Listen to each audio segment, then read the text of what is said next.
Shalom Ubracha from Yerushalayim. We'd love to share whatever we have with as many people as we can.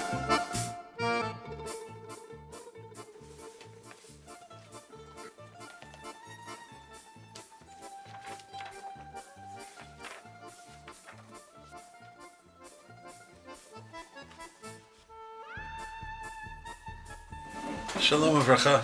We are privileged this week to study Behar, Bechokotai, which speaks about... Sorry? Pictures are lopsided. Somebody's going to think I know how to shoot.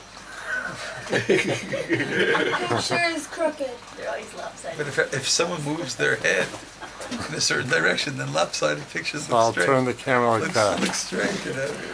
But then Ravachos will be slanted. What? Turn it like that, and Ravachos will be slanted. Elijah. Elijah the prophet. What about natural things? Elijah. Nothing in this world is perfect. You know? We study in this week's Torah section of Behar Bechokotai the biblical prohibition of hurting other people with words. Any kind of speech which, God forbid, can be damaging or painful to another individual is included in the prohibition that we study in this Torah section of Behar. V'lo tonu ish et amito v'yareta me'elokecha. Be careful not to hurt anyone else and show reverence to your God. I remember something along the lines of, sticks and stones will break my bones, but names will never harm me. I think the rabbis teach that names can sometimes hurt much more than sticks and stones. And in the Gemara in Bava Metzia and elsewhere, the rabbis speak about how one has to be so sensitive to this prohibition, being so careful to try to fulfill the word of the Torah, that anything you say which could be misleading, misunderstood, or can, God forbid, cause the other person any kind of inner turmoil is prohibited. And in the Mishnah they give several examples. The Baraita elaborates, the Gemara discusses at length. The most famous examples are, a person has to be sensitive in the way that they speak to someone who is a Baal or Baalat Teshuvah. They now follow a higher level observance, a heightened form of connection. It is prohibited, says the Mishnah, to remind the penitent of their previous types of activities. Sometimes people do it to vex them, to annoy them.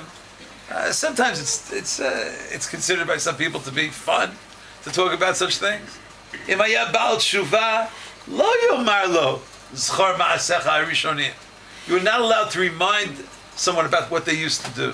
I remember when you did this, you did that. It could be. Is a person entitled to change? Is a person entitled to better themselves? Yes. You know how difficult it is to convert? And if someone reminds them through something that they say, oh, today you're eating kosher? Well, how does this compare to the non-kosher food that you used to eat? Do you enjoy this more or that? Now, if it's an innocent question, maybe. But v'yareta me'elokecha, be aware of God. God knows what you intended. And if the person wants to forget that part of them, they don't want to be identified as a convert. Sometimes people go in and ask questions to storekeepers, to store owners, and they price various items with no intention of purchasing it. No one knows. And the person working there thinks, oh, this is a potential sale. That's a form of ona'at devarim.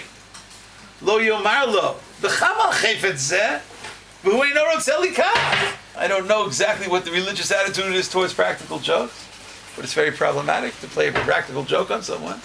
I once was standing near, I don't remember if it was the throughway or the quick way, and someone was standing near exit 21 and was asking directions. How did they get to exit 22?